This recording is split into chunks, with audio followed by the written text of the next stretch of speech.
Hello mga kabaryo. At ngayon, nandito tayo ngayon sa aming maliit na baryo sa Samar.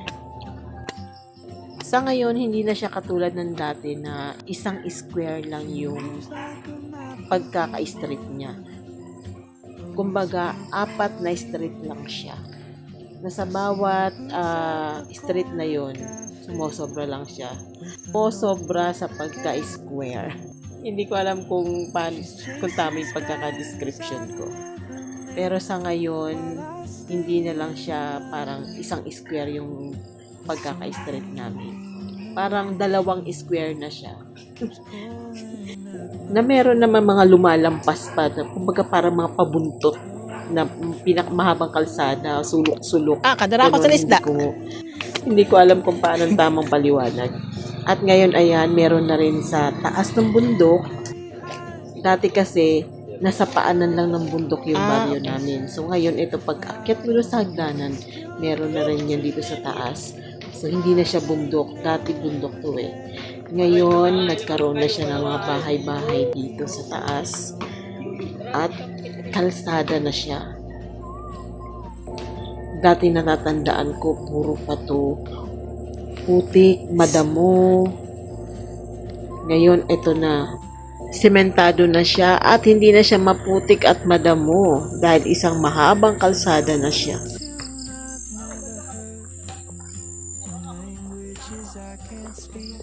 Pupunta tayo ngayon sa bahay ng pinsan ko.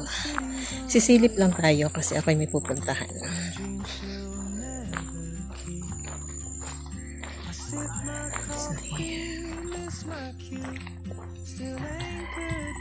Matagal na ako hindi nakapunta dito.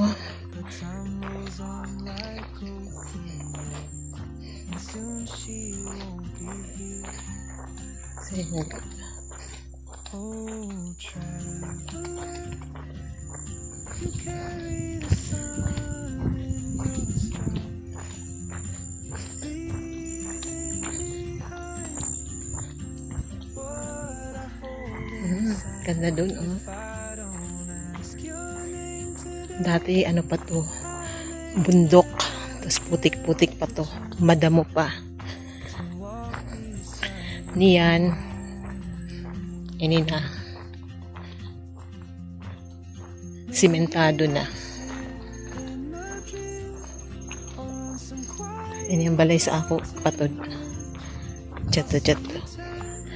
San una ka pa kade, ginihimo pala ang ini pala nga kuanan yaon. Ang loyo di pa human.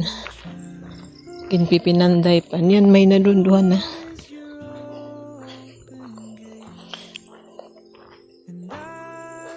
Hain daw da siya. Nine!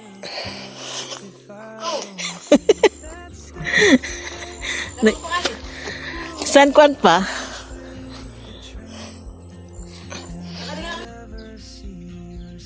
Tapi dengan duha.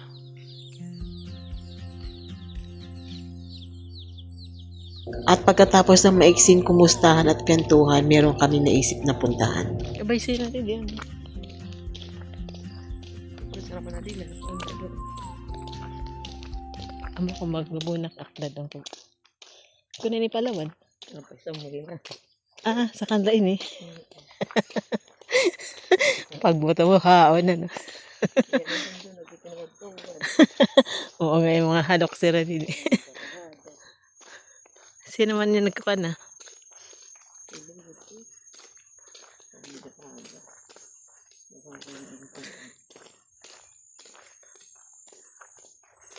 Kabay sa ko may data din dito. Kabay sa i-live sinili nga ako ang lugar na. Kabay sa sila nga ako, ano yun eh. Nalinisay. Nagtragas na anda ako. Yan ang pagdahon na sandira.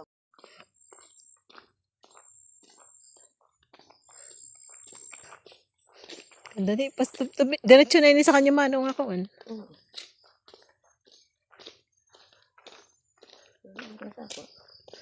Ito na doon.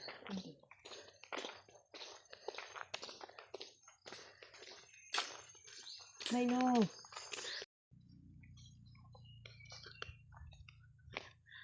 Ini Open niya, kaya di rin na masakit magkuhan sa sapa. Pag naman kadikali. Ikaw?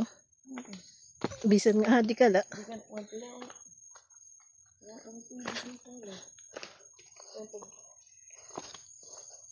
Ala, panawsaw!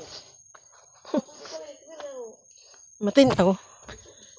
Ayo. Oh.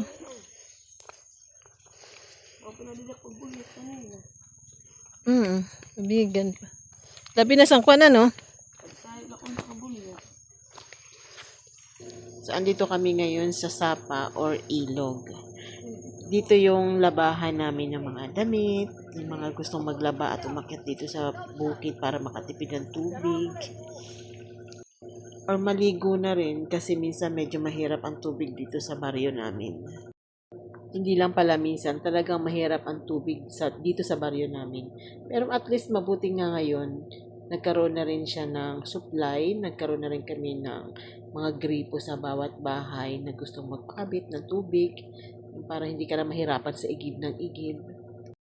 Pero dati naalala ko, aakyat pa kami dito sa bundok para lang maglaba kasi mahirap ang tubig nga sa bayan, dito sa baba at sa baryo namin. At kahit yung mga pangsaing, panghugas namin, maakyat kami dito sa bundok. Meron ditong balon kung saan doon kami nag-iigib ng tubig. Pero sa awa ng Diyos, ayun, nagkaroon na rin kami ng tubig. Last year lang naman. Last year ba? Oo, tama, last year ng June. So, doon nag-umpisa yung nagkaroon na ng gripo, bawat bahay na gustong magpakabit. So, hindi na kami ganong umaakyat pa sa bundok o nag-iipon sa madaling araw para lang magkaroon ng tubig. Pero may mga ibang bahay na wala pa rin mga sariling gripo sa bawat bahay nila. Kasi medyo mahal din yung payment per month. So, every 15 days, yung minimum na babayaran mo sa tubig is 250. So, sa loob ng isang buwan, 500 ang babayaran na minimum mo. Pag lumagpas pa yun, di ba mahigit pa sa 500 ang babayaran mo. So, eto pagkatapos, daming sumilip dun sa ilog dahil matagal na ako hindi nakapunta. Mag-aabang naman muna ako ng masasakyan ko dahil pupunta muna ako ng bayan para bumili ng ulam. Dito ang service transportation na namin na ginagamit is motorcycle na. Dati, bago ka makarating ng bayan, mga 30 minutes to 1 hour para makarating ka ng bayan kasi ang ginagamit namin transportation dati is bangka. Tapos, sumusunod pa kami sa pagtaas ng tubig dahil minsan naglo-low tide. Pag low tide, hirap kami makalabas ng baryo para makapunta ng bayan so maghintay muna kami mag-high tide. Kung yung nakikita nyo yun yung dagat. May mga dumadaan yung mga papuntang bayan. Diyan dumadaan yung mga motor na pandagat. So ngayon nandito tayo sa pinakatuktok, sa bundok kung saan yun yung ginawa na ng kalsada para pinakamabilis na makapunta na ng bayan.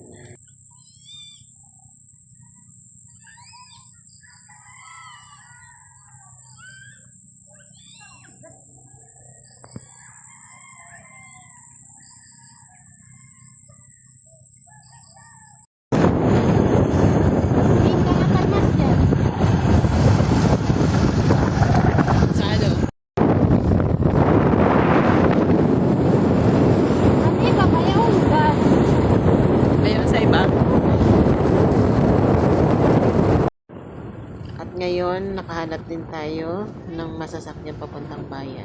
So, ang pamasahe namin ngayon papunta ng bayan is 30 pesos. Pabalik ka nun din 30 pesos. Minsan, 60. Siguro pag special.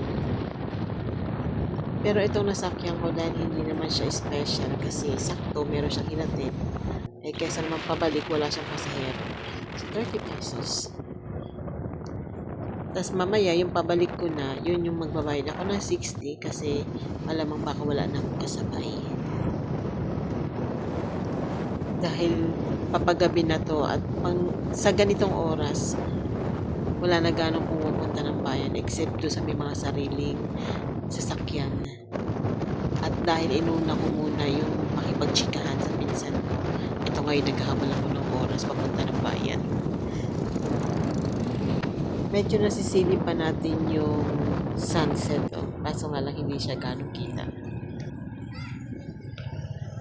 Sa ngayon, nandito na tayo sa bayan at nadaanan natin yung pamilihang bayan, palengke. Pero hindi tayo dyan bibili ng pang-ulam natin.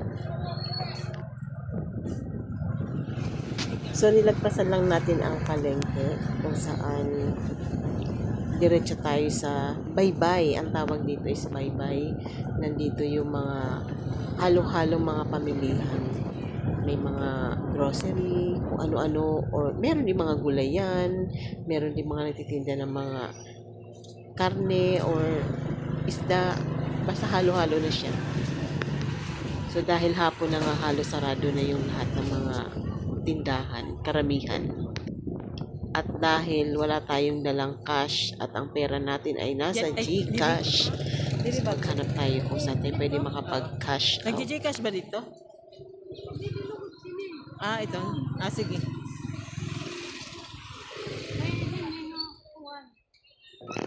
At eto, katapos makapag-cash out, isda ang ating napiling bilhin pang ulam. Dahil ito'y nakita nating fresh na pwede nating ulamin. So, yellowfin ang ating nabiling isda na ating panguulam. Bagong huling isda daw to. Mukha naman dahil nakikita ko maganda pa yung kulay ng isda at ang kintab pa niya. Kahit hindi tayo marunong tumingin o mamili ng fresh na isda, pero ito mahalata mo talagang fresh siya. Sige, salamat. Ilopin Bangkules.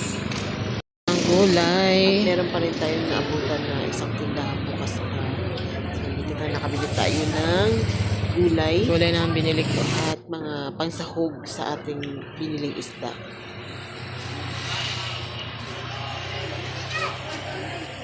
Ginabi na ako dito sa bayan. Hindi ko alam. Maghanap ako ng masasakyan ko uling ngayong scooter ang tawag sa So, ito, hindi ko alam saan ako makahanap ng masasakyan ko.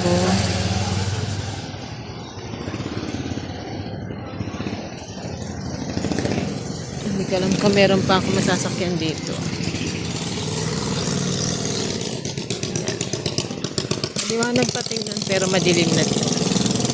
Maliwanag. At swerte, ayun, meron pang isang matyagang naghihintay ng pasahero niya papunta dun sa baryo namin. Kababaryo ko din to na dito na sa bayan nakatira. Pero nagsa-sideline siya na maghanap ng mga pasahero para magkaroon naman siya ng mga extra income niya. Swerte siya niya sa kliyente.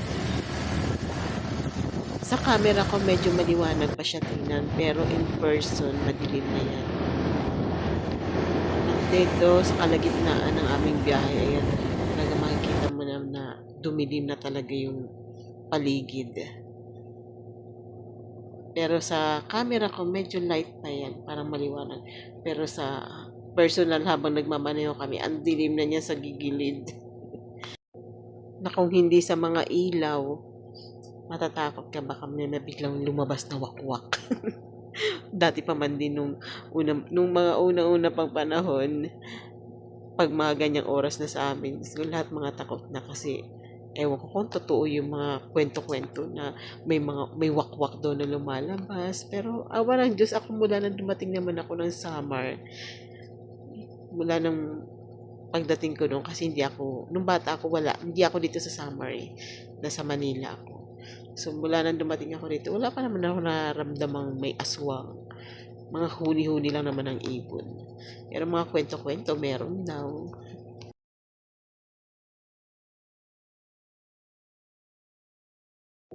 So, sa ngayon, nakalabas na kami ng bayan at pumasok na kami sa unang baryo na madadaanan namin. Ito yung baryo ng Cagaasan. Tapos next niyan is Sangkol, or ewan ko kung before pa may bago pa magsangkol kung meron pa. Basta natandaan ko lang, Nagasan, Sangkol, tapos sa may amin na yata eh. Pero bago yun, may madadaanan ka pang marami-rami pang puno yan at walagaan ng mga bahay-bahay. Buti dito sa may itong unang pasok namin is marami pa kaming bahay na madadaanan. So kahit madilim na, hindi siya gano'n nakakatakot. Pagdating doon sa kalagitnaan, yun yung walagaan ng mga bahay na kung siguro matatakotin ka at kung totoong may aswang, baka hindi ka na maglalakas loob na bumiyahe pa dito. Pero mukha namang kwento-kwento lang. Kaya ayan, kahit madilim na, malalakas pa rin ang loob ng iba na bumiyahe ng ganitong oras. Tsaka maaga pa rin naman. Ewan ko lang paghating gabi. Sa mga taga Samar or sa mga kung saang probinsya na nakapanood itong video ko ngayon, kayo ba, naniniwala ba kayong may aswang or na-experience nyo na rin ba? Kasi ako, never pa naman akong nakakita or naka-experience, kaya para sa akin, kwento-kwento pa rin yung mga aswang na yan. Hanggang ngayon parang kwentong katatakutan pa lang din para sa akin yun. Dahil wala naman akong napatunayan, wala pa akong experience, wala pa akong nakita. Sa mga oras na to, magsi 6 p.m. pa lang, pero ang dilim-dilim na sa paligid. Halos hindi naman ako inabot ng 1 oras sa bayan dahil mabilisan lang naman yung pagbili ko.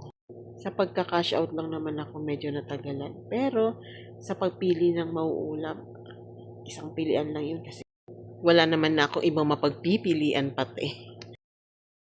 So ito sa area na to, medyo malapit na tayo sa pabalik sa ating baryo. Wish ko lang next time magawa ko may video yung dating transportation namin kung paano pumunta ng bayan, yung makapamangka uli. Actually, miss na miss ko na rin mamangka. At nakakamiss yung area na yun kasi may area doon na kung alam niyo yung firefly watching sa Palawan, sa El Nido, kapag gabi na, ganun yung itsura doon sa dinadaanan namin kapag magbabangka ka. So, ang daming mga firefly kang makikita sa tabing dagat.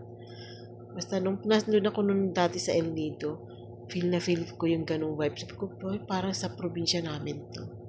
Kaya, wish ko sana next time, magawa ko siyang mai-video nang makita nyo rin naman yung kung gaano kaganda yung baryo namin sa gabi.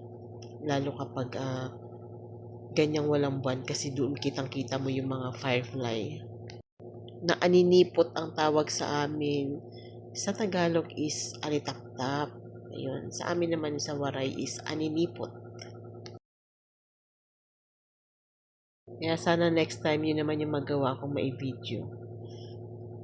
Dahil namimiss ko na rin yung area na yun sa baryo namin. Mapaaraw o gabi maganda yung lugar na yun kasi ang daming mga punong kahoy na sa tabing dagat. Tapos para siyang malaking ilog. So next time, kapag nakauwi uli ako ng summer, yun yung ipapakita ko sa inyo. Sa pag-uwi ko ulit. Sa next video ko. Yun yung pipilitin kong maipakita dito sa inyo. Yan, ang dilim na sa area na to. Wala nang mga kabahay-bahay. Pero kahit paano may mga ilaw kang nakikita. Siguro yung mga bahay-bayan sa mga gigilid. Pero malayo siya sa daanan. Ay, hindi. Mga ilaw pala yun sa poste. Nakala ko bahay.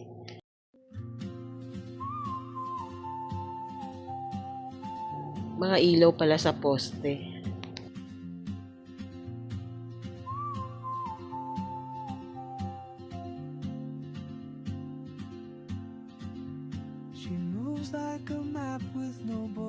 Ayan, at ilang saglit na lang at pababa na tayo. So, may mga bahay-bahay na tayo nakikita sa gilid.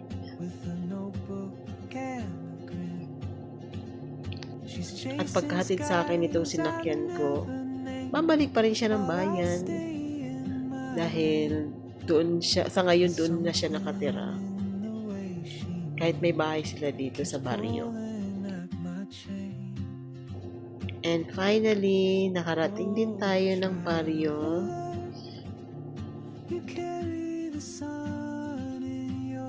Naalala ko dati nung bagong tayo yung radio baryo na dito sa taas. So, At nung wala pang mga wifi din sa baba, madalas nandito yung tambayan ng mga tao kasi dito yung mas malakas yung signal. So dito sila mga cellphone. Ginura na nakit. So, ito na sakto pagdating tsaka umuulan. Umaambon.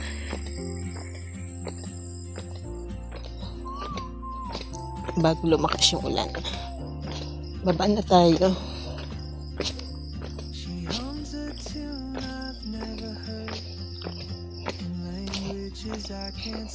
Sana lang din hindi abutan sa ulan yung sinakyan ko papunta dito. Kawawa naman. Narinig niya yung ulan. Sip my coffee, miss my cue. Still anchored by my fear. The time rolls on like open roads, and soon she won't be here. Ang cute na bahay. Paggabi. You carry the sun. Ano ito? Ano ito kung nakaharang ito? Ayan. What I hold inside. If I don't ask your name today, Magsakto. I may never get the chance. Tsaka umulan ng ano. Beside you, So, dito na ako sa aming bahay. Sa aming cute na bahay.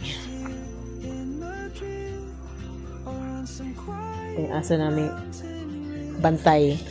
Ito yung pinaka-guard. Ah!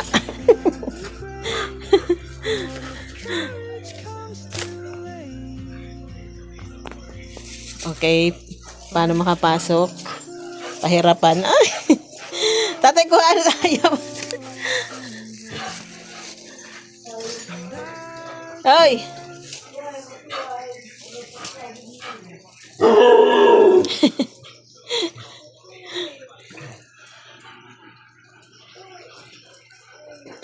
Nagpupinatarog ka man siya.